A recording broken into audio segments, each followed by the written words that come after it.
100 கோடி ரூபாய் மதிப்பீட்டுல இந்த பூங்கா அமைக்கிறதுக்கு அரசு திட்டமிட்டிருக்காங்க. ஒரு பூங்காக்கு 100 கோடி ரூபாயா அப்படின்னு தானே கேக்குறீங்க. அப்போ அதுல என்னென்ன ஃபெசிலிட்டிஸ்லாம் இருக்குன்னு தெரிஞ்சுக்க வேண்டாமா?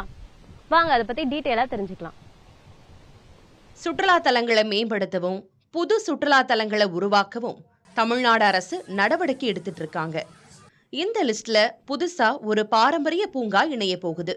சென்னை கிழக்கு கடற்கரை சாலையில இருக்கிற திருவிடந்தை நித்திய கல்யாண பெருமாள் கோயிலுக்கு சொந்தமான இடத்துல தான் இந்த பூங்கா அமைய போகுது. 218 ஏக்கர் பரப்பளவுல 100 கோடி ரூபாய் மதிப்புல பாரம்பரிய பூங்கா அமைக்க போறாங்க. இந்த திட்டம் மத்திய அரசு நிதி உதவியோட செயல்படுத்தப்பட இருக்கிறதா தகவல் வெளியாகியிருக்கு.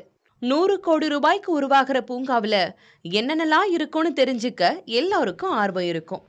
பூங்காவில சிறிய வனம், விகாரம், மைதானம் அப்படின்னு 3 பிரிவுகள் இடம்பெறுது. தமிழ்நாடு தொடர்பான பாரம்பரிய சிறப்பு அம்சங்களை குறிக்கும் சிலைகளும் நாட்டுப்புற தெய்வங்களோட சிலைகளும் வைக்க போறாங்களாம். அது மட்டும் இல்லாம பிரம்மாண்டமான மலர் தோட்டமும் குழந்தைகளை கவரும் வகையில விளையாட்டு அம்சங்களும் பூங்காவில இருக்கும்னு சொல்றாங்க.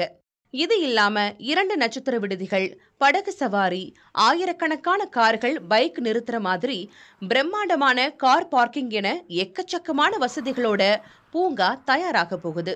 மைதானம் இருக்கும்னு ஏற்கனவே சொல்லியிருந்தோம்ல, அது 13 ஏக்கர் பரப்பளவுல 25,000 பேர் கூடுற வகையில உருவாக்கப்பட இருக்கிறதா அரசு தரப்புல தெரிவிக்கிறாங்க. வாலிபால், டென்னிஸ், கூடைப்பந்து அப்படின்னு பல விளையாட்டுகளுக்கு ஏற்ப மைதானம் உருவாக்க போகுது. இந்த பூங்கா செயல்பாட்டுக்கு வந்துச்சுன்னா ஈசிஆர்ல இன்னொரு சுற்றுலா தலமா இருக்கும்னு நிச்சயமா சொல்லலாம். புதிய தலைமுறைக்காக செய்தியாளர் உதயகுமார்.